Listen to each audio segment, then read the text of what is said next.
Hello everybody and welcome to this the wonderful podcast presentation that is What's the Story podcast. My name is Danny Murray.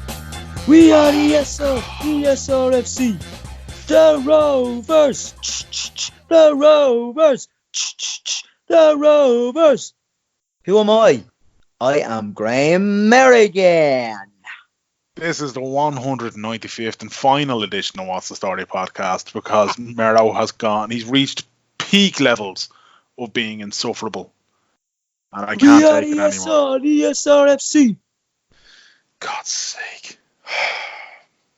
Are you done? Are you done? Yeah, I'm done. Okay, I'm cool, man. The Rovers. I'm done. Shamrock Rovers, we're Ireland's number one. Right, I'm done. Sorry, I'm done. Sorry, I'm Graham Merrigan. That's Dan John Murray, episode 195 of WTS Pod. How are you, Danny? I was great up until about 90 seconds ago. This is WTS 195. And we have a doozy for you as always. The guest that we have on is he's a recording guest on this podcast, as are a lot of our guests, because they don't become guests, they become friends. And it's always a pleasure to have him on. Before we do that, you might have noticed the intro was a little bit different, just a little nod to the late great Gay Byrne. So we thought we'd go with "To Whom It Concerns," the iconic Late Late Show intro music from when Gaybo was the host of the longest running weekly chat show, I think, is it? Yeah. So there we go. That's that one.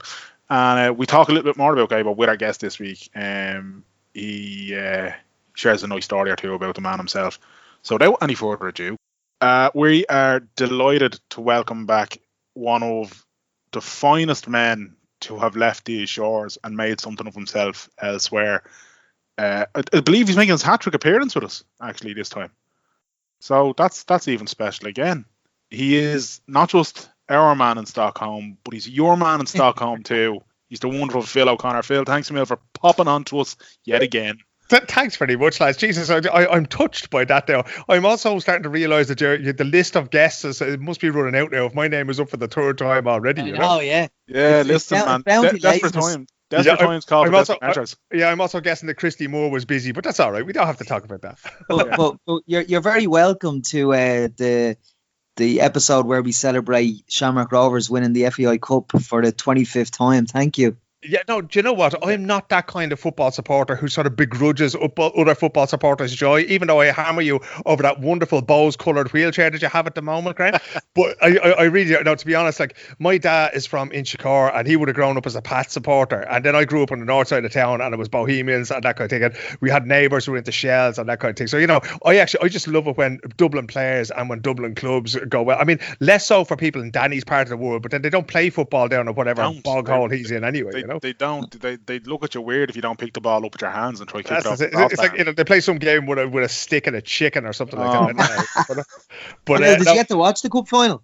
I actually saw the end of it. I saw the extra time and I saw the penalties all right. So it was, let me see. You see, the weekends are always busy. I work with a lot of sport, as you know. So on Sunday, I was covering the end of the Swedish league and then I was covering two matches in England. And then Sunday is just like, it's just a mess of family and football and all sorts of things. So by the time I got back into the house, I got to see the extra time. I was delighted. Like, there was about 6 minutes left. So I saw the two goals and then I saw the extra time and everybody's going, you know, George Hamilton's on the telly going, oh, extra time, players hate extra. I fucking love it. I missed the whole thing, you know. So and then penalties as well and they go to lottery. But I have to say, Robert, I love it when my team isn't involved, but my Jesus, that was traumatic on Sunday.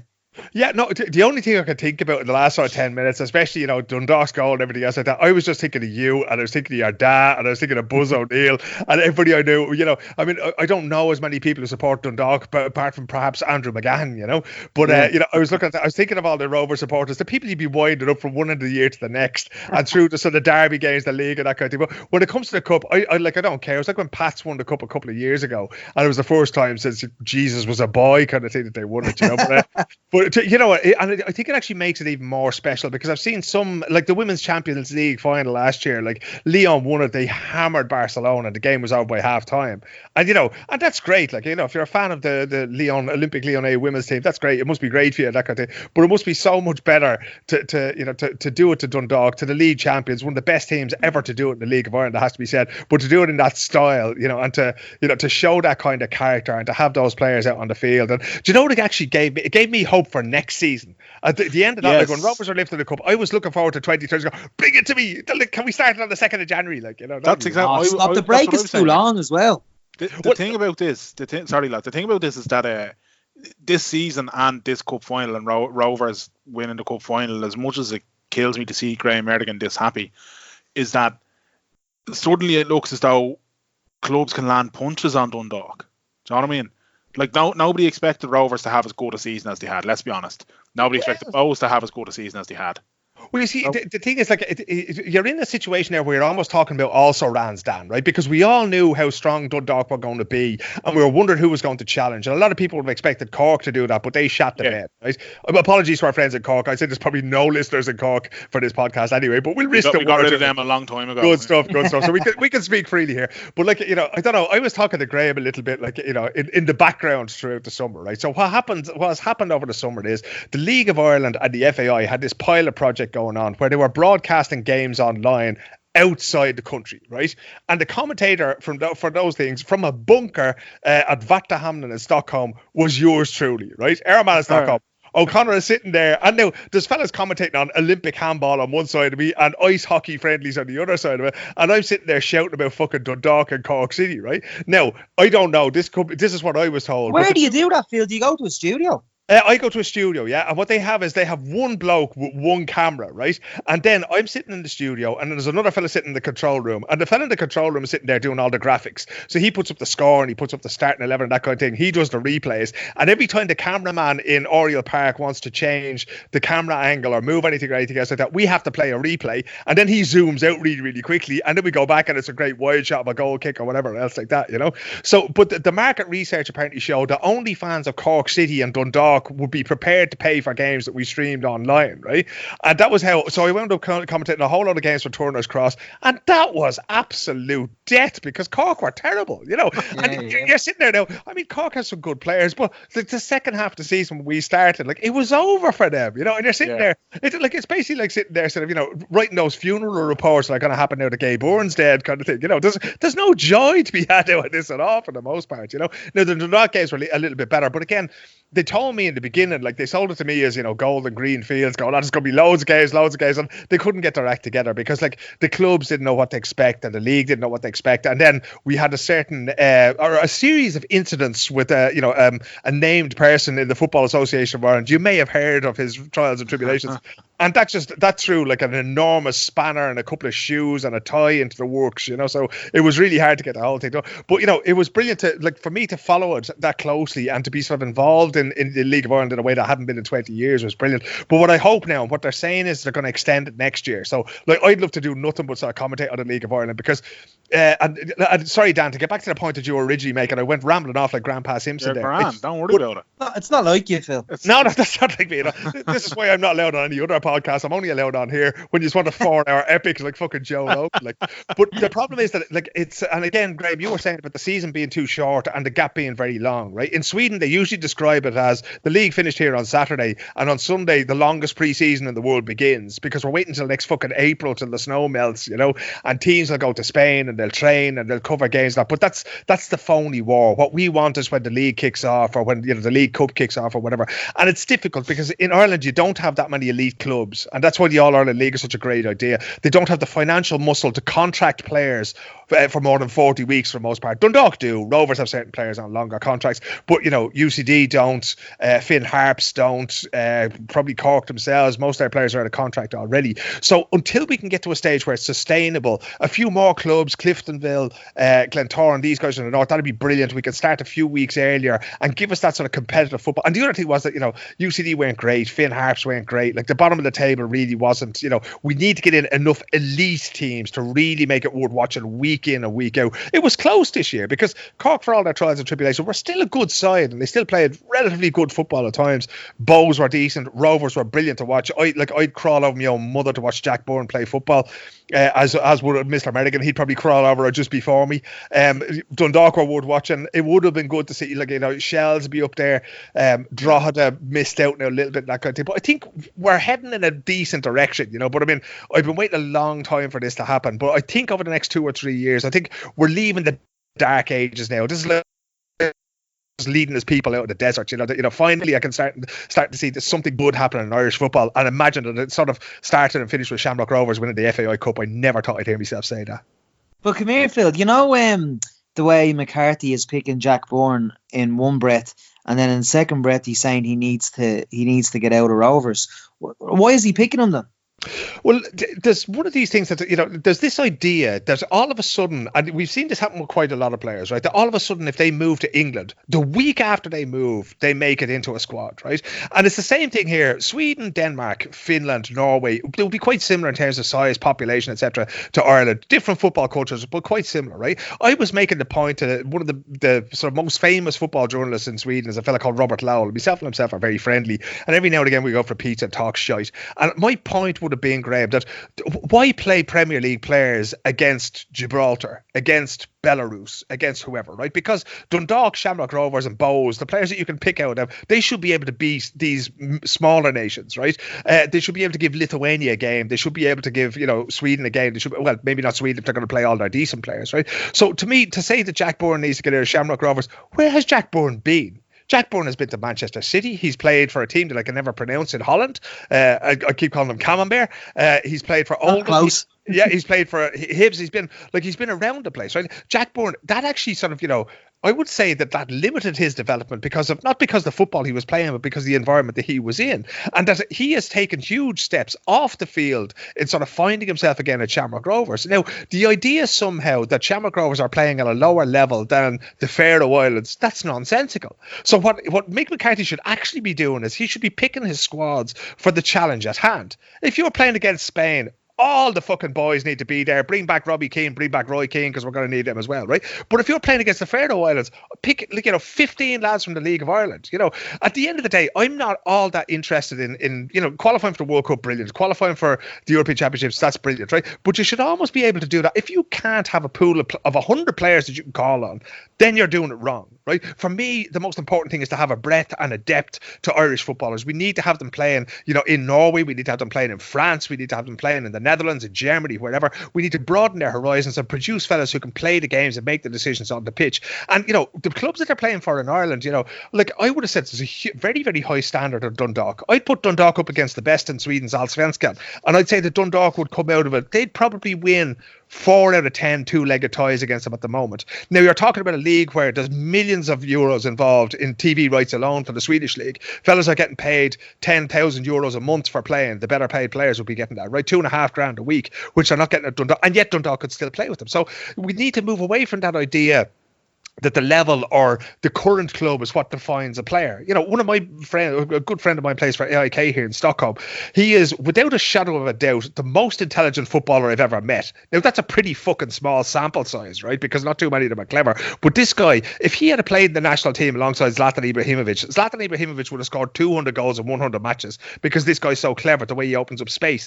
His career has been spent at Udinese, at Almeria, at Valladolid, at smaller, the bottom feeders in Spain and Italy. Now he's at AIK, won one title there. They came fourth this year. I was onto him at the weekend. I'd like to see him go to Watford because I'd say he's clever enough to keep them up. They've enough good players. They just need somebody to play the ball around, you know. So nobody can ever tell me that he's playing at the wrong club. He went there, he played for the San Jose Earthquakes, and everybody's going, who is this guy, you know? And Jack Byrne's a similar kind of player. You know, the club you play for doesn't define you. That's just where you happen to be at any given time. John Sheridan was a fella, I don't know if you lads are old enough to remember John Sheridan. Used to play for Leeds and Sheffield Wednesday. John Sheridan was the most tremendous passer of footballer I have ever seen at Lansdowne Road, right? Now, there's certain other aspects of the game that he wasn't a great tackler, he wasn't a great runner, he wasn't a great header of the ball, but to pass a football, he was very much like Jack Byrne. He had that vision, and he came into Jack's team when they were needed in 1994, where the player could put his foot in the ball and pick out a pass and control the tempo the game was needed, and he did that. But nobody would ever say that he was, Sheffield Wednesday, or, he couldn't have played in the League of Ireland for that.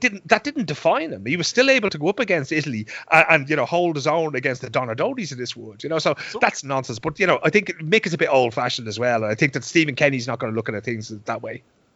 So in an ideal world, when we're looking at this, obviously the game against Denmark is a crunch game. So kind of to put kind of what you were saying into a very simple terms, throw everything in the kitchen sink into that Denmark game. But this friendly against New Zealand, effectively whatever the League of Ireland team of the season is, fucking let them have a go at it. That would be my thing, because there's too much. Now, I know there's UEFA rankings and FIFA rankings and all that, and it affects your seedings and all that kind of thing. A load of pish. Exactly, but the thing is that I don't care, because what do I want out of it? I want Irish footballers doing well. End of story, right? I don't care if it's under 19, under 21. I want to see fellas making a living, expressing themselves, living their dream, achieving what they set out to achieve, and that kind of thing. So, to me, if you lose 3-0 to New Zealand, I don't care. Let them know what it feels like to be in an international dressing room, in what is hopefully now a professional setup where they have kit and balls and they're out there in a decent pitch and everything else like that. And you know what? Bring in 30 lads in the squad. Let them train all week together. And then for the New Zealand game, put out the lads that you were talking about, Danny, and then change it all around for Denmark. That'll be the way, because you can't, if you don't get a chance to experience that, there's an awful lot made of how many of those Dundalk players at the weekend had played in an FAI Cup final before. Now, as it turns out, Rovers won, but that all matters. Playing in Europe matters. Being in different situations. I spent the month of June with the Norwegian women's national team at the World Cup in France, and seeing those girls come into their own. And I know some of them since they lost the European Championship final in 2013 here in Stockholm to Germany, right? So some of the girls would have been in that squad, and some of the girls are completely new. And to see them come in and to learn about international football and the mental aspect of it, the food aspect of it, the training, the rest, all that kind of thing, you can't do that. In that way, Mick McCarthy's probably right that they need to be at sort of more professional clubs than Shamrock Rovers. But Mick McCarthy can also give them that experience. He can help them on the way. And it's also a shop window. I've seen so many footballers who get Sweden and the like, they usually play a winter tournament in January. They'll go to Thailand, or they'll go to Abu Dhabi, or they'll go to Spain. La Manga was a big one for several years, and they'll play each other. So Sweden will play Norway, and it'll be all domestic-based players. We should be doing that as well, and that's a huge shop window, because you get a full international cap for that. And all of a sudden, an agent is going to say, "Oh, this fella, he played 3 times for the Irish winter tour in January." And say it's Pat Hobart or whoever it happens to be, or Jack Byrne or that kind of thing. It's so much easier when you pick up the phone to an English club, to a Spanish club, to a Dutch club to say this guy has international caps. Okay, then we're going to have a look at him. Because if he hasn't played since under 15, they don't give a fuck, So to showcase players in that way, I think in the long run, if your contract is dependent on you qualifying for the next World Cup, then you have to pick, all the Seamus Colemans and Matt Dohertys in this world. Absolutely, you must do that, right? But if your job is to create generations of Irish footballers who will go out there and make me proud, then you have to change the way you see the game and how you see results in international matches. I'm with you completely. Mero, if it's all right with you, we'll move the conversation along a little bit, because I'm conscious you would happily talk about the success of Shamrock Rovers and their great season just for hours and hours upon end. And I'll be magnanimous. Rovers did have a great season, and that's the last time you'll hear me say that. So let us move on. We need to do what the second captain's there. We need to pick what Danny said there. We need to have that in an audio bed every week. So I'll leave that to you. I do the editing, Phil. So there's a good chance that won't even make the final cut of this episode. Just send the whole podcast to Noel McGrath. He'll do the business. Yeah. Phil, with the kind of timing that we're talking and the time this episode will go out and whatnot, it would be remiss if we didn't mention Gay Byrne. and just you being the intrepid journalist that you are, and that kind of thing. Gay Byrne has sort of many places and many hearts in Ireland. What kind of are your memories and your thoughts on Gaybo? I think the iconic music that used to start his show, that was when the day started for people in Ireland, right? And the day started for people in Ireland. We had nothing in common, right? Down where you lived, Danny, people were out at 6 o'clock in the morning on the land and that kind of thing. And in Dublin, people were sitting in their cars and they were going to work in Guinnesses and they were going to work on building sites and in offices and that kind of thing. Well, when that team music kicked off, all of Ireland was listening. There was 1 million people every day. And the brilliant thing about radio is that he speaks to every one of us, right? People listening to this podcast now, there's 4 of us in this conversation. There's you, me, Mero, and there's a person with their headphones on, right? And we're sitting there having a chat. Now, sometimes they'd be screaming at us, but they're still part of our conversation. And when Gay Byrne got on the radio every morning, he was speaking to me, and he was speaking to my mother and to your mother and to my dad and to the parish priest and to the parish clerk who was cleaning up after morning mass in the church, and he was speaking to the fellow who's out tilling the land, and that was the absolute magic of the man, that he found a way of pitching things that he spoke to absolutely everybody at the same time, and very few people have that gift. And I was writing about it yesterday because I only bumped into the man a few times, and I only realized how important he was in recent years for my relationship with my own father. So if I go back to when I was 15 or 16, we lived in Donecarney in Dublin, and my brother was going on to university. He went on to study at Trinity College, but ours wasn't a rich family, so if the eldest got into university, there was never going to be the money around to have a second person going to university. So it was you, out you go and fucking work, So my dad had a small building company. And, I realised early in life, I was about 12 years old the first time I did a day's work with my old man. And I realised that was going to be my life. I was going to have to work for my fucking living. I was going to have to go out there and roll up my sleeves. And to this day, that's fucking 36 years ago, and I'm still doing it. Doesn't matter if you're getting your hands dirty on a shovel or if you're doing what I do and talking shite to people all day. I'm still trying to do as much as I can every day. But I realised that when we would hear that tune every morning, when Morning Ireland was over and Gay Byrne would take over, and then we'd listen to the radio. So we might be outdoors working somewhere with a battery operated transistor radio, and there wouldn't be a word, maybe during the ads or whatever, but we listen to what Gay said. You didn't need to buy a newspaper. You didn't even listen to the news, because he would tell you what was important that day, right? And then for the rest of the day, when he went off the radio at 10 o'clock, for the rest of the day, Gay would have set the tone. So my old man would be talking about, we'd be talking about whatever he had been talking about, right? And sometimes he might have, he'd be interviewing housewives, he'd be doing all sorts of things on there, and it'd be stuff that we would never naturally talk about. It was a bit like how we got into this conversation, Dan. Me and Miofla would have happily talked about Pats and Shamrock Rovers and Bows for the whole day, but Gay Byrne gave us different things to talk about every day. And, he didn't give us the answers either. He'd tell us, he'd put these things in front of us, and then we'd have to work this shit out for ourselves. And that's what he did for Ireland. But for me, as a journalist and as the person, the broadcaster I became, my first love was radio. Now, I write an awful lot, and but radio is my first love. I was on North Dublin Community Radio back around the Atlanta Olympics when Michelle Smith was winning all sorts of gold medals, that kind of thing.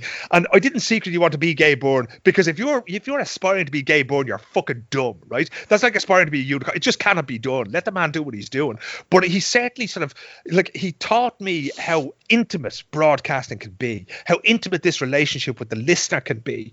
And I remember meeting him the very first time. I happened to be out walking around in Holt one day. It was just one of those days, when you go out and you get to Holt Dart Station and you just walk around the head. And I was walking down the road and I met him. Now, everybody knew he lived in Holt, but I didn't know where he lived. And he came walking towards me, and all he said was, "There you are now." And I went, "Oh, how are you, Gay?" But it was, and he was saying that, but it wasn't in "talk to me now, I want to have a chat with you." It was, "There you are now, fuck off and don't talk to me, I'm going to keep going." But he was still, you didn't feel like, dissed or anything else like that. You felt, fucking hell, fair play to Uncle Gabo, he said hello to me, And then a couple of times I bumped into him out in the radio centre out in RTE. And anybody you speak to in RTE now, I would be limited. I don't work out of an office, I don't work out of a studio, I don't do any of those things. So, I wouldn't know these people as well as many people in RTE would do. But I met him a couple of times out there, and the very last time I met him must have been 2016 or 2017. And I was in RTE Radio Centre, and I was after being on Marion Finucane's radio programme, and I came out and he was hanging around the reception, and usually he was waiting for somebody or something on a Sunday morning if he was hanging around the reception, and I thought, well, he might be going home, he might be going down to a studio or whatever else it was, And I came out, and I sort of nodded at him thinking, oh, he's going to tell me to fuck off again, kind of thing, And he didn't. And he looked at me and went, "Oh, were you on the radio just now with Marion?" And I said, "Well, I was, yeah, Gay." And he says, "Well, you were very good." He said, "But you have to speak slower." I said, "I know, Gay." I said, "You told me that before." He said, "You know what else you have to do? You have to listen to your Uncle Gabo a bit more."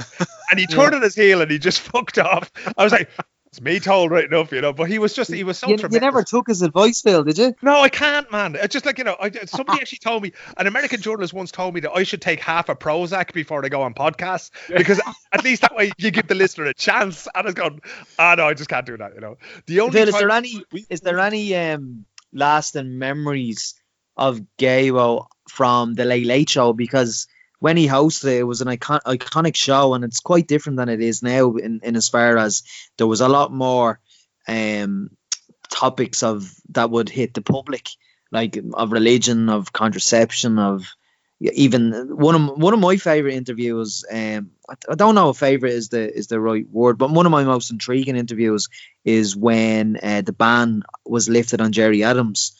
And the interview with Jerry Adams, and I think it went on for the course of maybe 45 minutes to an hour, which you don't really get that. When he was the host, you always got the impression that TV time is unlimited and will go as long as the conversation is interesting, and it almost went sometimes to midnight, which was, I thought, was excellent television. But I loved the Jerry Adams interview. I not loved it, I just found it intriguing, and looking back on it, like, I always watch that interview maybe once a year on YouTube.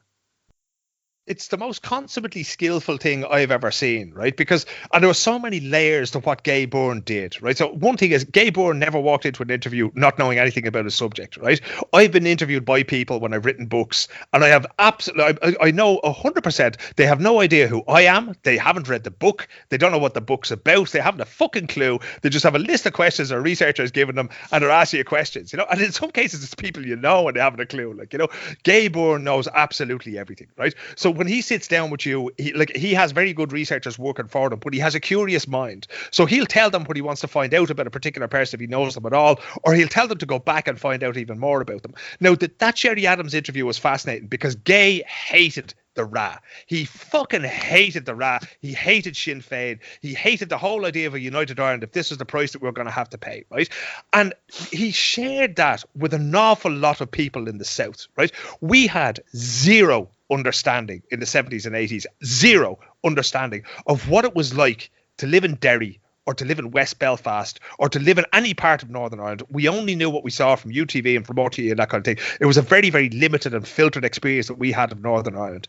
And what Gay Byrne did was he acknowledged that himself, and he said, I'm going to ask these questions of Jerry Adams from the perspective that the audience would want them asked. I'm going to ask him difficult questions. I'm going to be tough. I'm going to ask him to back up what he's saying and the things that he has done through this. And, Jerry handled it very, very well, but Gay got the credit because he was able to do that. He came from a position of moral authority and from knowledge and that kind of thing. And that actually was the first insight that any of us in the South had, I would wager, into the thinking of Sinn Féin, the thinking of the IRA, what the people in the North had gone through and that kind of thing. And there was still an awful lot of people who held the same opinions afterwards, but they understood it so much better when Gay was done. And he did that with everything. He did that with the Bishop and the Nitty that we've all heard about. He did that when he rolled out condoms. He did that when he spoke about gay people first in 1989. We always talk about, Gay Byrne was the one who told us all about sex and that kind of thing, but that was what he did. And I remember, he would have been a very conservative man in terms of his own politics and that kind of thing, but he didn't let that colour him when he came into these things. And that was the brilliance of it. And the failure of the Late Late Show today is that, you just can't really continue without him. That show was his, Sorry, I just want, you're bringing up the Late Late Show of today. So, like, we had planned to talk about this anyway, and I just want the opportunity to kind of segue onto it. The Late Late Show nowadays, for example, would facilitate an interview with Katie Hopkins. Do you think Gay Byrne era Late Late Show would have done that?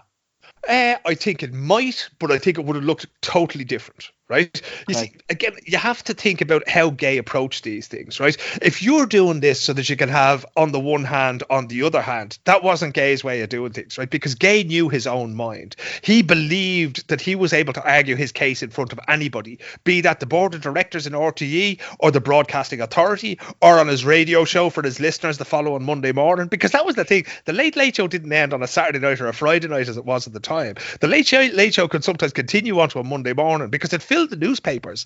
So he had an intellect that was capable of arguing these things, and he did make mistakes. His interview with Annie Murphy was one of the most appalling car crashes I've ever seen, but he owned it gradually afterwards, right? He was coming from a place where, you know, he never let on to be anything other than that he was. And he was, you know, a cranky old man, certainly towards his sort of his final year, like throughout the 90s, I suppose he was probably a bit of a cranky old man, you know. But the way, the weight that he brought to these subjects, I mean, it's kind of embarrassing now. You were mentioning the fact that, you know, time was an elastic concept to Gay Byrne. If he wanted to run on, if he wanted an item to keep running, he would do it. You know, the night he had the Sheridan brothers on, Peter and Jim the director, and Peter the theatre director and actor, they started to speak about their father, and their father was a fascinating man. They were from Sheriff Street in Dublin. Their father was a fascinating man, and it just went through, and there was an ad break, and and they just kept talking about the Sheridan's father, you know, the whole night. And they never, I think they were doing some theatre production at the time, and that just got sort of tacked on at the end. And on occasion, like, they were rushing through whatever competition or whatever quiz they had, because Gay had found something more interesting to talk about.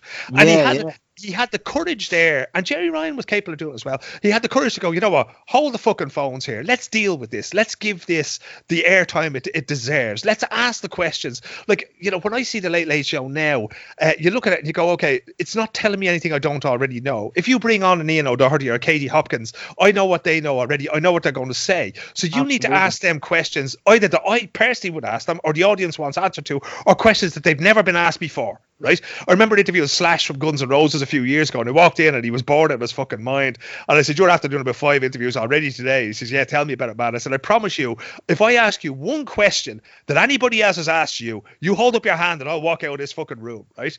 And in the meantime, I was just going to the World Cup in Brazil a couple of days after that. I had a gas mask hanging off me bag, and he went, can I start by asking you why you have a gas mask on your bag? And after that, we were fine, because we talked about, you know, his records and that kind of thing. Didn't talk about Guns N' Roses, any of that kind of thing. But that's how you have to do it, lads. And if you're going to have a debate, right, there's no point in listening to people. I was just looking at the Conservative Party now. Obviously, as we're speaking, there's an election coming up in Britain, right? Yeah. And there's been a cheat sheet sent out to Conservative candidates. This is what you say when people say this. And I've seen the Labour Party cheat sheet as well about anti-Semitism in the party. And this is what you say this. Do you think Gay Byrne was going to let you just recite your fucking cheat sheet and go out of there, you know, in one piece? No. So Gay Byrne was like Vincent Brown. But Gay Byrne never took anybody onto the killing floor, right? He'd fucking fillet you, but you wouldn't know until you'd left. Whereas Vincent would fillet you on the spot, live on air. But you wouldn't realise the contempt that Gay Byrne had for your stock answers until you were gone and you were sitting in the taxi and leaving Dublin 4. And that's why they can't do that now, because, you know, Ryan Turbide in his own way is an absolutely brilliant broadcaster. But this is not his gig, right? Yeah, do you remember as well with Gay Byrne when he was announcing the competition winner? And the competition winner... I think she was a bit down on the phone call, and she just won the cash prize, and she announced that she had just buried her daughter or something like that, or a family member. Her daughter had died the previous day. I think the prize was a car, right? But what it was.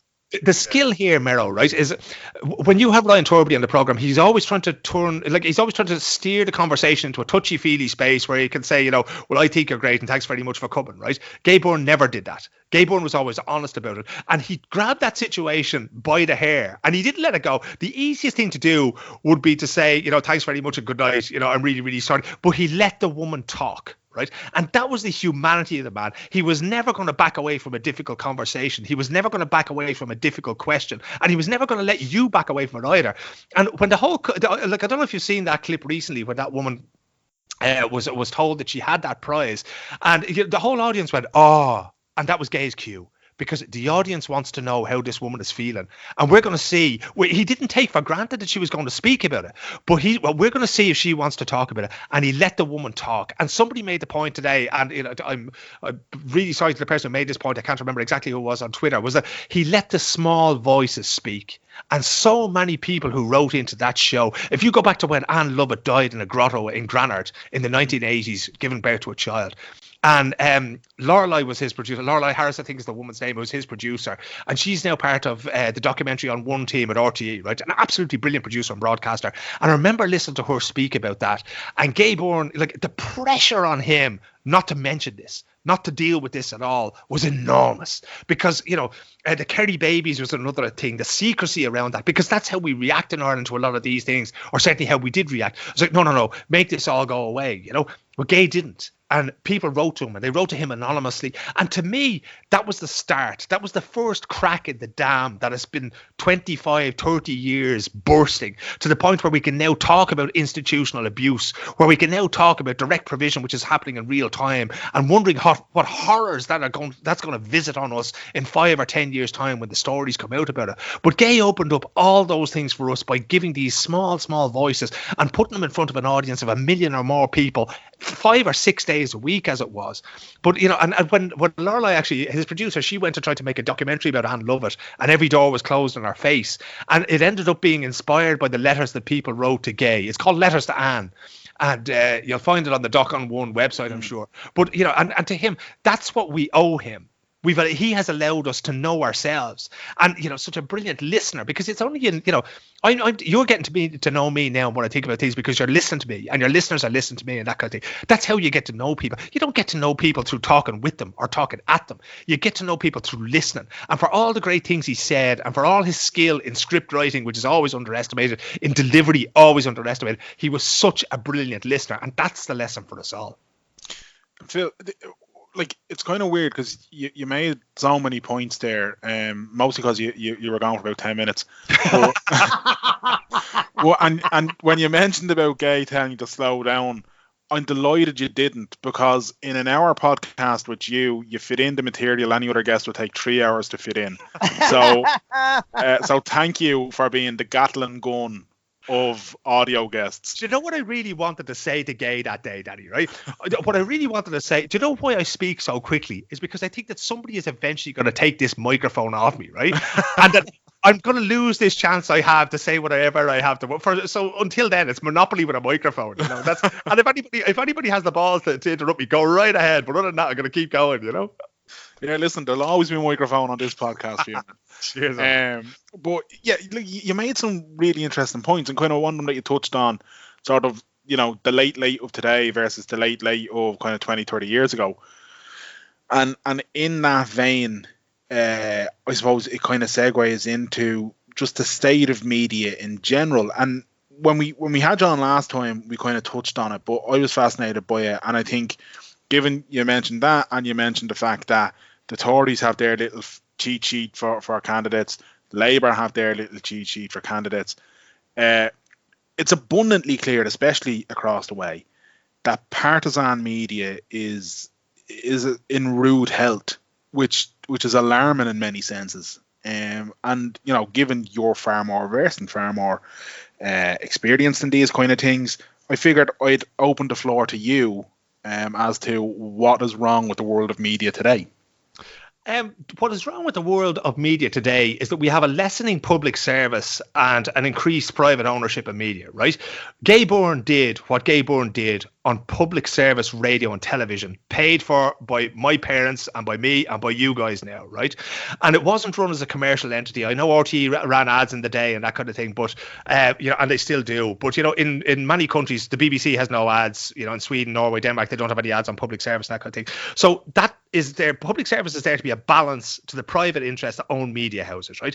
Media houses ultimately represent people who own capital and they want to make a profit, right? Now, if that's your goal, if your goal is to get clicks, right? I was talking to somebody recently who's she shamefully admitted to me, and she didn't want to admit to me that she'd worked for the Daily Express, right? Until very, very recently. And she Daily Express. There you go. And the world's greatest newspaper was their masthead for a while, wasn't it? Exactly. I mean, if you it was like Viz for adults. It's just fucking horrific.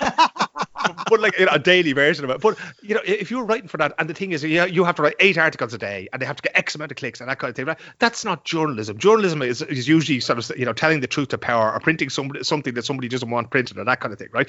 And it is almost impossible to do that in commercial media, right? And it's also almost impossible when you're dealing with a UFC fighter that you want to maintain access to, a professional footballer who's looking for a move from Shamrock Rovers to Juventus. So all of these things come into play. So you need to have the sort of difference between public service, which is there to serve the people, and it's there to tell you sort of things about Ireland from an Irish perspective, and to encourage the arts and to promote them and that kind of thing. And then private media, which is there to make a profit. Now, they might tell you a great yarn in the process, right? But at the end of the day, it's pounds, shillings and pence. They're there to make a profit. And as consumers, over the last 20 years, I no longer place the blame on journalists and editors because I've just given up. They're just not prepared to accept the burden of it, which is why I often speak to readers and to listeners and to viewers about their responsibility to be educated about what they're seeing, right? So much of these things is down to, and there's only so far that they can go. I mean, credibility has fallen apart for the media on certain things, and I mean, nobody's going to believe Fox News anymore, partisan as it is, right? But if educated people are watching Fox News, they're just going to go, no, okay, the advertisers are going to go somewhere else eventually, so that's it loosely. But I mean, we have to be very, very careful about what we do to public service broadcasting. I've previously said that RTE shouldn't have ads at all, right? If you have to double the cost of the license fee, or take money from somewhere else, fund it handsomely, don't take any advertising whatsoever, because once you do that, then you're removed from the commercial sphere. And it also frees up money that can be spent on, if it has to be News Talk, the Irish Independent, or indeed the Daily Express, fine. And then you hope then that they do the right thing and that they invest in proper journalism. But ultimately, to me, in a mature media market, and what I'm saying, educated readership, I'm not being snobbish there. I'm not saying that you have to have a university degree. I'm saying you have to have common fucking sense, and that you have to know what it is, what forces are at work here, why you're being told certain things in certain ways, right? A good story, a good example of this right now that's happening in Dublin is this development that's happening at O'Devaney Gardens in Dublin, right? Now, I used to DJ in Dublin at a pub just around the corner from O'Devaney Gardens. I used to know the people who lived there. I know the troubles that they went to with the heroin dealers that used to be there in the 90s. I know how many people died there, how many people had daughters and sons that were lost to drugs or that wound up in the joy for dealing or whatever else like that. They boarded up apartments that were used for selling it and for fixing it and that kind of thing. I know what they've gone through. I know last night that there was a vote taken in the Dublin City Council to allow development, which features an awful lot of private capital and borrowed money, and that's not really going to give a whole lot back to the people, right? Now, journalism should be telling you why this is happening, right? What's happening and why this is happening. And yet I'm seeing things all day. Nobody really understands what's going on in this situation, right? I'm seeing this whole thing about the national broadband plan and rolling out that. I'm not seeing, I'm seeing that, it's going to cost us $3 billion. We're never going to own it. Why aren't these things being explained to people? Why don't people understand them? How did they manage to get this? Why was there a spotlight never turned on these things? And as consumers, everybody who opens up a newspaper needs to be able to say, right, this sounds like it could be true. I'm not sure if I told you before. I once worked with a great Swedish journalist. If you remember, about 10 or 15 years ago, you might be a little bit young for this, lads, but probably about 10 or 12 years ago, there was a fella got on a Ryanair flight with a gun in a toilet bag, right, in his in his wash bag, and he was arrested here in Skavstan, Sweden. And it was like, this was after 9/11 and everything else like that. It was the greatest scandal in the world kind of thing, But this guy put out a story, and I was saying to him, are you sure that's right? And he says, no, it doesn't have to be true. It only has to be probable. Right. So if you can understand, if you can think to yourself, OK, that might be possible, and then think to yourself which newspapers every day are leading with certain headlines that, I usually say all the calories in the headline and there's nothing in the story at all. Like, the story's just fluff. But, you see something, and then you wonder why people go around living in fear, be it of migrants or of, certain criminal families in Dublin or whatever else like that, And that's what I'm saying, where people need to educate themselves about what the risks are, what's actually happening. I often thought the reason that I object so much to the conversation around asylum seekers and direct provision in Ireland is because nobody has any understanding of what it is to put their child in a boat. Nobody in Ireland has any understanding of the feeling of walking out your front door and leaving everything you own behind you, with only the shirt on your back and a few things in a rucksack that's going to be fucked into the sea by a people smuggler so they can put somebody else into a boat. Nobody has any understanding of that, right? And yet they will stand outside a DP centre, or they'll put out something out on Twitter, or they'll go into the comments of the Journal, and they'll start to sort of give their 2 shillings worth, because we as journalists haven't educated them, but they as consumers of journalism haven't educated themselves. And until we get to that point where we as journalists are providing that public service, and they as a public, as an audience, are receiving that and judging that correctly on its merits and making their own decisions, I'm not saying to you that you have to take in people into your own home. I'm not even saying to you that you have to pay for it. But what you have to understand is the information that you are basing your decision on. You have to know the effect that decision is going to have, and you have to take responsibility for that. And that applies to absolutely everything in politics, not just DP. Taxation, how we're going to build bypasses in Mayo, how the broadcasting charge or what our internet charge is going to work. All of those things are related. Is there, and I get what you mean about the whole, you've kind of given up blaming journalists and blaming editors, but at the same time, I think confirmation bias is one of those things that is it's absolutely fucking rampant everywhere. And people will always go to the news source, or always go to, and in some cases they're not even a news source. I feel bad saying news source because I'm including the likes of the fucking liberal.ie in this. People will always go to the thing that aligns with their mindset. So another example being, people might have seen earlier this week that the Telegraph had to issue another retraction and another apology. Third time this year, one of their Boris Johnson articles has been basically a load of shite, and they had to more or less put their hands up and say, we're sorry. They didn't say it was Boris Johnson. They didn't, but it was clear that with the context that it was Boris Johnson. But their readership isn't really going to care about that, because their readership is supporting Boris Johnson anyway. So when it gets to the whole thing they've read the initial article and they believe what they want to believe. The apology they don't care about. So exactly. So when it gets to this whole thing of, the reader needs to kind of educate themselves, and you need to become like this from an educator. The people, do you think, did they actually care? Do they want to be, or are they just looking for something that confirms the opinion they have anyway? So they just get to be, oh, well, I read it here and that backs up what I'm saying. And more rabble. Yeah, no, I think there's definitely a case to be made for that, because if you read something that already agrees, confirmation bias is a big thing, and it actually makes us feel very safe and very comfortable in what we're doing. And that's why we need to understand, like, the great thing, one of the great debates at the moment is the algorithms that run YouTube and Facebook and Twitter to a lesser extent, right? Yeah. And when we start to understand how they are rewiring our brains, right? Like how they are leading us down these things, and basically what it is, and the whole media has been about this, and this is nothing new, right? It didn't come with Facebook and YouTube and Twitter. But if you go back to what they call the penny dreadfuls in the 1800s, right? These were books and sort of basically horror stories presented as news sometimes, and people read them. Jack the Ripper. Why do you think we still remember Jack the Ripper? It's because it's the salacious way that this was reported. It's because he was given a name, Jack the Ripper, and like that's the sort of thing that appeals to us as people, right? Now, whether or not the Telegraph people care or not, that's one thing. Some people, they just decide that this is what I believe and fuck everybody anyway, right? But for certain readers of the Telegraph, that'll be our hardcore. But for certain readers of the Telegraph, they would care. But that's why it's so important to teach them to see it in the original article, so that they don't have to wait for the retraction or the apology. Because if Boris Johnson's writing something, I know every time I write something, I know that there's a risk that an editor is going to call me up and say, "What's this?" Right? And I go through every article I write, every single sentence I write, and I say to myself, "How do I know this to be true?" And if I can't back that up, if I can't say, well, Graham Merrigan said that in an interview on the Shamrock Rovers website, then I can't have it in there. If it's because, Danny Murray said it, a bloke in a pub said to him that Merrow once did that, that's not good enough for me. I have to be able to verify every single thing that I write down, right? And if people know these things, and that's how to, anything Boris Johnson wrote, like a 5-year-old child would read anything he ever wrote in the Telegraph and realise that 95% of it was absolute bullshit, right? Then you can go on and you can choose to believe that. Absolutely, that's your right as an adult. You can believe whatever the hell you want. But if you're educated about these things, you cannot say that you did not know.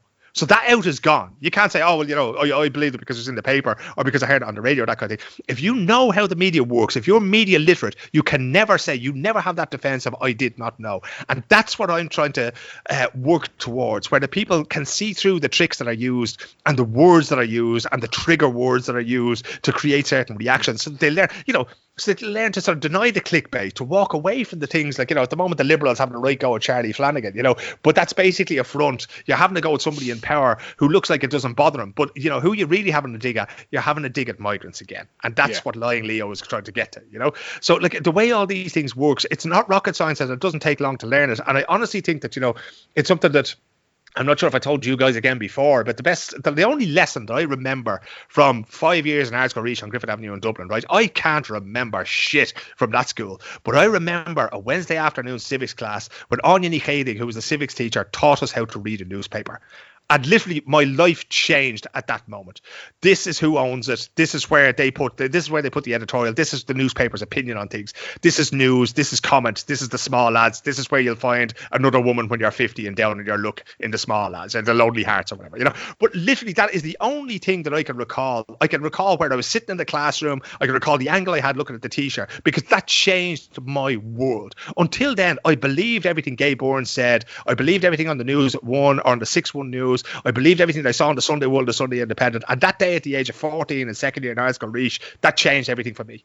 And I've been like that every day. And you kind of feel like, you know, this bearded, spectacularly fucking skinny John the Baptist standing there screaming your truth in the desert. And at some point, lads, somebody's got to go, that bloke that might be a good idea that we spend a little bit more time looking at these things, you know?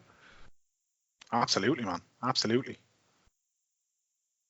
Mero, are you frozen? Sorry, are you frozen, Mero? Are you? No, I didn't realise Phil had finished talking. Every now and then I have to take a breath, usually every 10 to 15 minutes. I'm like a free diver, you know, those guys who go free diving down hundreds of meters. You know? Every now and then I come up for air, you know. Every so often, Mero freezes on Skype, and I just have to check in on him to make sure that he hasn't actually fallen asleep. They're actually my favourite bits of the podcast, actually. Yeah. The last time you were on, we were talking about, I suppose, the ignorance of Peter Casey on the presidential campaign, and kind of, is there a concern about the far right? Has that worry about the far right got worse, particularly in Ireland? It depends where your starting point is, Graham. You know, like, I wouldn't be worried about it because I've seen this coming for a long time, right? So this is exactly what I expected, right? And even today, I think I made the point on Twitter as well that, you know, you're now getting a situation where people are protesting outside direct provision centres. And on Marion Finucane's programme on Sunday, which I'm sure both of you were sleeping off the high. Oh no, you were probably having a few pints before the cup final, right? But there was a chap on who owns a direct provision centre in County Wicklow, and he was saying that the secrecy they needed was they were negotiating with the government agencies, right? He was saying absolutely under no circumstances is there to be any publicity around this until the deal is done and people are moved in, right? Now, why was that? Because if word got out around the town that he's working in, that he was thinking of bringing refugees in there to open a DP centre, either people would boycott his business in the best case scenario. In the worst case scenario, they would burn his hotel down. Right now, he was saying that the only reason his building survived, he feels, is that there was hotel guests up until the day they made the move into taking in guests in direct provision instead. Right, we've seen that happen in Ruski, I think it was, and then there was one or it was Abbey. I can't remember exactly the name of the two towns, but two places have gone up in flames already. Right, and people are looking at that going, does that surprise? Absolutely not, because I've seen it happen probably a dozen occasions that I can recall off the top of my head here in Sweden, right? Where a local will say, we're going to open a refugee, or a centre for asylum seekers, or whatever, and it burns down before anybody gets into it, right? So what we have is, we have people who are involved in the far right that are arsonists, but they're not yet murderers, right? In some occasions, they've tried to burn down places with people in them, but for the most part, they burn down empty buildings. And they see this as a sort of legitimate tactic in what they're doing. So, on the one hand, we have a situation where we would like to talk to communities like on Achill Island. I know some of my best friends are over here are from Achill Island, right? And I know what people are saying over there. They've no problem there, but they need to be reassured before people I get that. Any community is going to want to know what changes are going to be there. What is there going to be new bus routes? Is there going to be a new GP? Is there going to be English language services? Are these people going to be looked after? They're genuine concerns, and that's fine. But if you just don't like brown people, you know, and you're going to burn the place out, that's not fine. But that's the level of secrecy that's necessary, because as soon as the place goes out now, you have these gobshites with their placards standing in front of it, and all they have is protests. They have no solutions. They just don't want to see brown people being moved into anywhere in Ireland. And that's a real problem, because they're now, this handful of people, they're whipping up sort of hatred on Facebook and that kind of thing. And once you click on one of their clips, the next thing you're going to get suggested on YouTube or on Facebook is something similar and something similar and something similar. And then you're down that rabbit hole, and you're into no-go zones, and you're into creeping Sharia, and you're into all these things, you know. So from that point of view, it's going pretty much by the book. And unfortunately, I made the point there recently that it's going to get worse. Like, you know, this is going to get worse, because the situation is going to go away. The Irish government is not in any hurry to do anything for these people. They are taking the absolute bare minimum into Ireland, and they've no idea what to do with it. The whole reason direct provision is as it is, the cruelty is the point, dehumanization is the point. The reason that some people are staying in hotels where they're not allowed to go through the lobby, they have to use the back steps, they're not allowed to sit in the comfy chairs down there or anything else like that. And the same thing happens to homeless families who are housed in hotels as well. The cruelty is the point, right? They talk about, they don't want to attract people, they don't want this pull factor, is what one Fine Gael TD talked about when they voted against the search and rescue missions in the Mediterranean. They don't want a pull factor, right? Yeah, what about the push factor? What about what's pushing people out of Kurdistan at the moment, right? Those people don't give a fuck about the fact that they're not going to be rescued. At the moment, they just don't want to be killed by the ISIS people that you've just let out of prison in Turkey because you just couldn't keep your fucking word to them, you know? So, like, the pull factor, there's no pull factor here. Nobody wants to live in direct provision. You know, there's nobody saying that, and nobody says, I'm not going to go to Ireland because that system is fucking appalling and dehumanizing. What they are leaving is possibly death. It's persecution. It could be prison. In Eritrea, for instance, young men like yourselves would have gone into military service at around the age of 18 or 19. Maro, how old are you? 32? 35. 35, right? You You could could fine wine though. let's go easier. You're only old vinegar at this stage. Yeah, it's only fit for the chips. But the thing is that if you go into military service, this happened to friends of mine from both Eritrea and a Syrian lad that I worked with before. The military service is not for a year or 2 years. Military service is at their discretion. So you could be there 7, 8, 9 years. Your best years as a footballer, as a carpenter, as a husband, as a father to your children, they're gone. And that's why people are leaving and they're making the trip across Sudan and up to Libya and that kind of thing, and eventually winding up in Ireland because they think maybe they don't know the details of many of these places. They just know there's going to be a roof over your head and a couple of meals a day. But then they get there and the cruelty is the problem. And the hope is that either they'll get pissed off and go home. I remember there's a bunch of lads I drove to the airport here in Sweden in 2015. And they had come all the way from Iraq. One of them had been a policeman who'd worked with the American forces, and they knocked on his door.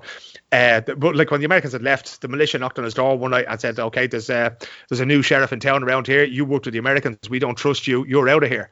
So he had to leave his wife, who was pregnant at the time. He brought her to her mother and father's house, and he had to leave. And that man told me how they were put in a boat to go from Turkey to Greece. And as soon as they got out about 300 or 400 meters into the water, the engine of the boat died. And they figured, well, the boat's just sitting still in the water in the middle of the night. They were sitting ducks. And he told me how he and several others got out and they started swimming and pulling the boat behind them. And some of the fellas who pulled the boat behind them, they died as well. Some of the people in the boat, some of the women panicked.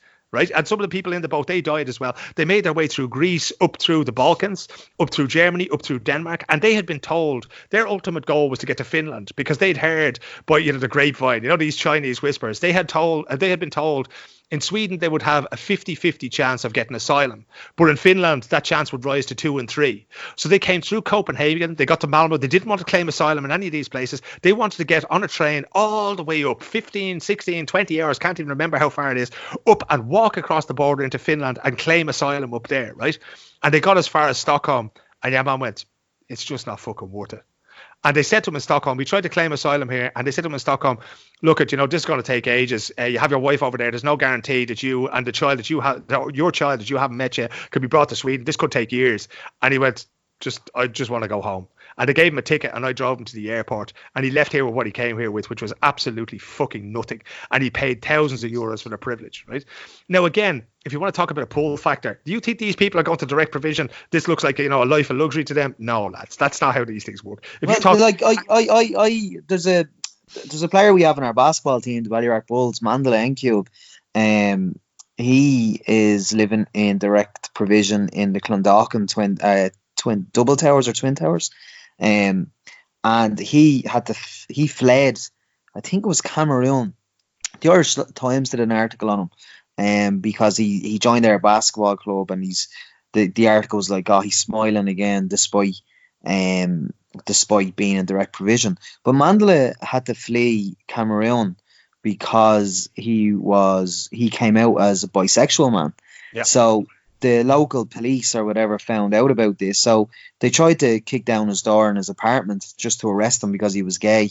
I'm not sure now if it was Cameroon, but it might have been some, I can't remember. Look, it was some East African country, and he jumped from the apartment balcony to the floor thinking he'd make it, but he broke his back and lost the use of his legs. So he was hospitalised with an armed fucking police guard.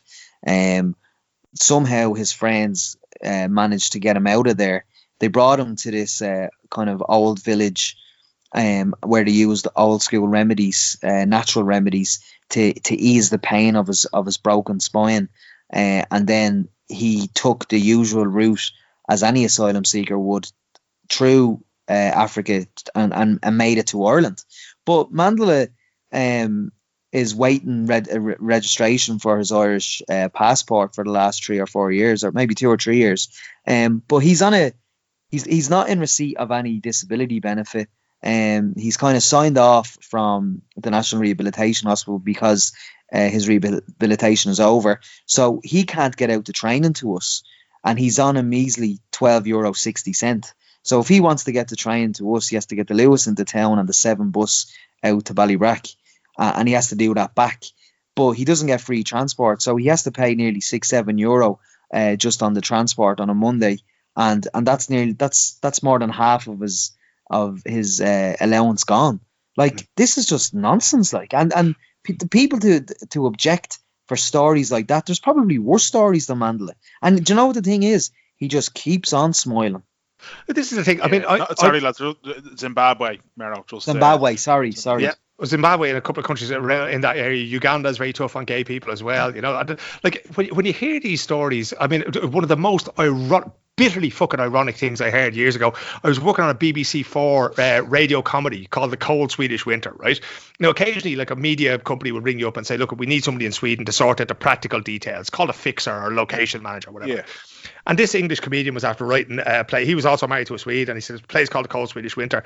And in the second or third season of it, he wrote something about that refugee crisis that happened in 2015 when so many people came up here.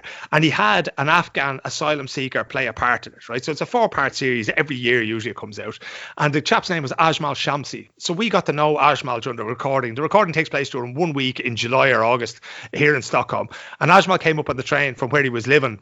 And he played an asylum seeker. And in the comedy, he eventually is successful with his asylum application, right? And the day before it was broadcast on BBC Radio 4, the Swedish Migration Board contacted him and told him that he was being rejected and he was being sent back to Afghanistan, right? Now, this lad, his brother had been taken by the Taliban and basically sent to fight, and his brother was killed almost instantly arriving at the front, right? And then the Taliban came back, right? And his mother said, you came back to tell me that my eldest son is killed and now you want to take my next eldest son. And they said, oh, you know, he's going to heaven, etc., etc. You know, he's going to go there and he's going to fight and we'll train him a little bit better and that kind of thing, you know. And the mother told him to run. And he said, well, where do I run to? And she said, you just run. And he left. And he came all the way across Iran, the whole thing, right? And now he was going to be sent back there. And the reasons they gave were absolutely bizarre. You know, they were saying that, you know, he wasn't able to give such comprehensive details of his trip to Sweden, right? But the thing is, the people traffickers, you know, now his family would have been quite wealthy. You know, this wasn't some fella who was on his uppers there. His family would have been quite wealthy and they were able to give him the money to make the journey. I think he said to me it cost around about €12,000 in total, right?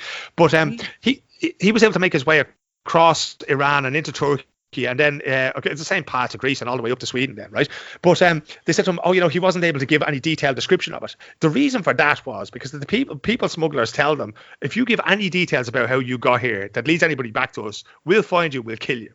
Right. So needless to say, when they're interviewed for the first time, and that's usually what they go on, it's like the first couple of interviews.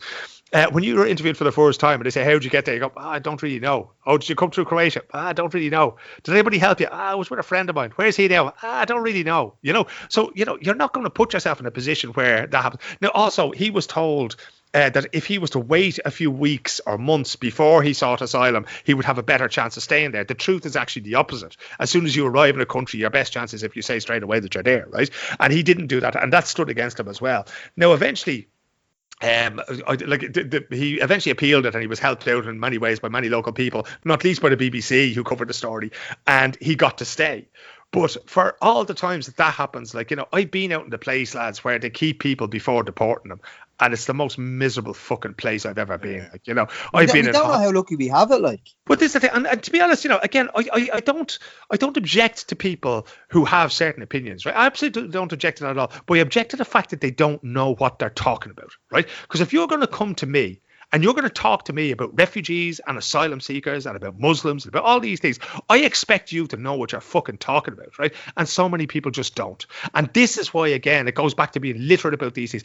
Go tell the stories of these people. And the Irish media are terrible. Like, sometimes we do the thing, as with your friend in basketball, right? His story doesn't need to be told because of the fact that he's smiling. Because if we get to the end of that story, he's still smiling, a lot of people are going to go, fuck him, he doesn't need us, right? It's absolutely outrageous that a man in his situation who's gone through what he has done can't even play a bit of basketball with the lads in the brack, right? Somebody somewhere must be able to fix it. And I mean, when I say somebody somewhere, I mean the state has to be able to say, you know what, we can give that lad a couple of taxis a week to get him over across the East Link Bridge, get into Ballybrack, or is it the M50? I'm not sure these days. It's so long since I drove in Dublin. But, you know, get him over there, let him play his basketball, let him go home. Do you know why? Because it's the right fucking thing to do. Not because Absolutely. It costs something or because somebody else doesn't get something, because it's the right thing to do. And again, that's where it all comes down to. We all want the same things out of life. We all just want to lead a dignified life, maybe have a couple of kids, have somewhere to live, be able to go to bed without being hungry every night, feel safe in our relationships with people, that we don't feel threatened by those around us, that kind of thing. That's all any of us want out of life. And, if you're not working towards that, I always find it weird that people use the word social justice warrior as an insult. It's like, if you're not fighting for social justice, what the fuck are you fighting for? That's what Danny calls me all the time. Yeah, but you know what? And I'm sure he calls you that in jest, because I never see you doing that for anybody else, you bollocks, But if you can see it from that point of view, like, what does it cost? If it cost 50, 60 euros to send that lad each week, right? Taxi driver would be happy for it. That chap would be happy for it. The people at Ballybrackman would be happy for it. The instant karma that you get out of doing these things. Again, like, I got the word the other day. Every year we have a football team that plays indoors because the winters are long here. And when we started, the lads were teenage boys. A lot of them were from Somalia, from Afghanistan, from Syria, from Kurdistan, right? And now they're young lads. They're 20, 21. They're out of school. They're in their first apprenticeships, that kind of thing. Lovely fellas. But every year we still have this football team that started in 2015 because we needed to find something for them to do, right? A few of us got together. We put the money together. Now the organisation, it's like the Power Leagues organisation, right? They give us a 50% discount. So we pay €300 and they pay €300. And we play the football and that kind of thing. And what we get out of that, and what our community gets out of that, and what these lads get out of that, it's worth €1 million to me, right? That's because, we know where they are. We keep an eye on them. One of the lads, actually, his father was, they came here independently of one another, an Afghan boy. And himself and his father came here, and they weren't reunited for about a year. It took him a year to find out what DP centre, or the equivalent of a DP centre, his father was in here. And then as soon as he found his father was about 3 hours away by train, and then they moved him way up the north of the country, And then his father had a heart attack. And the poor young fella, he stopped coming. And he said, well, what's the problem? I said, my father's sick. I said, well, do you want to go up to him? He said, well, I don't have the money to go up to him. And the other lads that are there who don't have much more money than he does had a whip round and sent him off on an overnight train to go and see his father. So when you pass that on, when you do this sort of pay it forward thing, you're creating a better society just naturally. Well, having that chap playing basketball with you is going to make a better world for all of us. Even if I never meet him or never see him, knowing that he's happy makes me fucking happy, And Absolutely. Again, that's all that any of us should be striving for, is a good family, or a good life for ourselves and for our families, but to aspire to have that for every family, not just for those who are privileged. That's a great way to end it. So say all of us. Bill, thanks for that hour. It was a quick hour. Let us know what have you got coming up, job work wise or article wise, or at the moment, the next thing that's coming up now is a book in Swedish. We started writing a book of like a series of books because Swedish young fellas of sort of, teenagers, they've only ever read Zlatan's book. So a couple of years ago, we started writing novels. We made this club. It's like taking a fictional club and putting them into the League of Ireland. We took a fictional club and we put it into the Swedish League here. So the first book came out a few years ago, and the follow-up is coming out now. We had a legal battle with the first publisher, and that's all over now. So the second book is coming out next year. So that's being written at the moment. Yeah. Have you just took basically the Harchester United story and put it into paperback? Look, all artists steal. That's how it works. But it was really funny because when we wrote this book, you're going to bleed and kill me now because the podcast going to be about 4 hours long. But there was this we wrote the book. The first book we wrote is about match fixing, right? So it's about this kid who comes from an area like, say, Clondalkin in Dublin, right? And he has the choice. He's brought into this professional setup, right? But he starts to play games. So he'd be on like a YTS contract, an apprenticeship or whatever. And then, in a cup game, he gets to take a penalty and he smashes it into the back of the net. And all of a sudden he starts to get his game because a fella gets injured. And then, he becomes the penalty taker of the team. But then he gets offered money to miss a penalty. Right. So the moral dilemma here is, does he miss the penalty because his ma's sick and she has MS and they need to pay the money because, there's a stack of bills on the table and she can never pay it. It's just getting higher. So does he take the money off these lads, or does he fucking do what some people would say the right thing, and does he fucking score the goal and hope then to go on and play for Manchester United or whoever else? Right. So when we're writing the last chapter of this book, we wrote the book. I wrote it with a Kurdish Swedish lad who lives like one stop in the underground from me in Husby, and we brought it into a school and we said, we've written this book. Now you get to decide the last chapter. So the kids in the class had to decide if he was going to take the money or if he was going to score the penalty in this fucking really, really important match, right? And lads, I've never seen that like it. If you've seen a bunch of 15-year-olds more, of course you should take the fucking money. Family comes first. You look after your man, this kind of thing, And then the rest of them are going, yeah, but if he does that and if he gets found out, he's blown it, man. He'll never play football again, And the absolute brilliant thing was at the end of it, they were split. There were 18 kids and they were split into 6 groups of 3 and it was split 50-50. So we were able to go away then and we were able to fucking finish the book ourselves. But it was a fantastic exercise to see how engaged they got in the whole process. So the next book is about bullying. So that's been written at the moment. And then there's a whole bunch of stuff that's coming up. Like I was making a documentary about a Swedish female soccer player and that kind of thing. So it's just mad. But I'm hoping to get over actually for the Cage Warriors card, which is on in Cork this weekend. So there might be a sneaky trip down there. That might actually, this podcast might not be out by the time I get over there. But we'll see. I'll have to come back over at some point towards Christmas then as well and see what we can do there. But yeah, keep busy. Still preaching this fucking social justice warrior gospel as they go, you know. Good, great to hear. It's been a pleasure talking to you as always, you absolute waffler. I love the fact that you essentially went into a school and caused the Hunger Games, Phil. That's brilliant. That's fair play to you. And you know what? We're going to do exactly the same thing with the next book. Like I said, if it ain't broke, don't fix it, Danny. Do you know what? It's a great idea, man. Fair play, and congrats on that. And I hope that the next one goes well. It's an exercise I think that could easily be replicated in terms of going into schools, and even just getting kids talking about that kind of stuff is a fucking good move, man. So fair play on that one. Well, you know what? It's all about reading, because everything I've been talking to you about this evening, it comes back to reading and being literate. And if you don't read, you can't know the world around you. And that's the thing, the most important thing. Read your kids, read your friends, buy them fucking books for Christmas. Paddy Hoolan's a great book out. Richie Sadyer's a great book out. Merrill will probably have a book out about how he won the fucking cup final for Rovers soon enough, you know. So that'll be my tip for you for the Christmas shopping, lad. I was going to say, the unfortunate thing is Merrill can't read, so we'll leave it there. Wouldn't be the first man who can't read to write a book. Thanks so much, Phil. Phil, absolute pleasure, man. Thank you very much for your time. Cheers, lads. All the best. See you later. Great value for money with Phil, because absolutely he doesn't he throws punches and bunches. Do you know what I mean? He doesn't just give you like one or two sentences for an answer. He fucking goes, like, do you know what I mean? Yeah. And I love that. And he speaks with passion, and he speaks with just fucking pure, just fucking everything comes from fucking somewhere deep inside where it just has feeling behind that, and you feel as though he can never fucking get enough of it, and I love that. And he didn't. It was great to hear that he didn't take Gay Byrne's advice. Exactly. Yeah. One of the few times Gay got it wrong, I'd say. I'd love to have a chat with Phil like for 3 or 4 hours, but like that's just too long of a podcast. But that's how much it is. It is. That would be. There are very few podcasts that get away with running at that kind of length. We are not one of them. Joe Rogan and those conspiracy guys are probably the two that can get away with running that long. Are we not Joe Rogan light? According to one reviewer, yes, we are. Where Joe Rogan light, who has been sipping on the tell it as it is juice. Whatever the fuck does it. I mean, that's the latest review on Apple Podcasts for anybody wondering, lads. And if you're listening and you care to correct Tech Boy 77 or Tech Bro 77 rather, then you can do so by checking out Apple Podcasts, downloading the podcast there, and leaving a little review for us. You can also get the podcast on Spotify. You can also get the podcast on Stitcher, Podbean, Podcast Republic, Podcast Addict, anywhere and everywhere there's a podcast, including WTSpod.com. Just search for WTS Pod and you'll find us. We're going to ignore the fact that I fluffed my lines a tiny bit in there, Miro. And you can also get us on the Twitter machine at WTS Pod. He's at American Mania. I'm at Dan Joe Murray. And don't forget to check out our man in Stockholm, Phil O'Connor, because he is an interesting character with a wealth of knowledge, and he would walk rings around 90% of the people who try to challenge him in subject matter. And not only is he a waffler in audio, he's a waffler in tweets as well. So check him out.